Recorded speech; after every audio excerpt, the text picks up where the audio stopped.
एक गांव में अली नाम का एक छोटा सा बहादुर बच्चा अपने पिता के साथ रहता था। एक दिन उसे पास के जंगल में खेलते हुए एक सुंदर पुरानी गुड़िया मिली। गुड़िया की आंखें चमक रही थी और वह ऐसी लग रही थी मानो मुस्कुरा रही हो। अली खुशी खुशी गुड़िया को घर ले आया, लेकिन रात होते ही अजीब अजीब आवाजें आने लगी। अली, मुझे वापस ले चलो।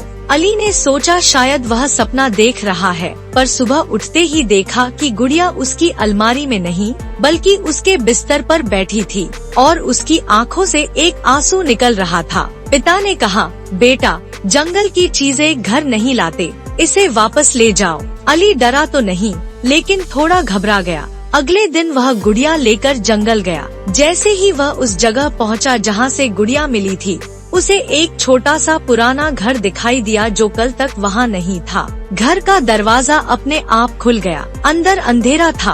अली ने हिम्मत करके गुड़िया को अंदर रख दिया। तभी एक धीमी आवाज आई, शुक्रिया अली, अब मैं आजाद हूँ। फिर वह घर अचानक गायब हो गया, मानो कभी था ही नहीं।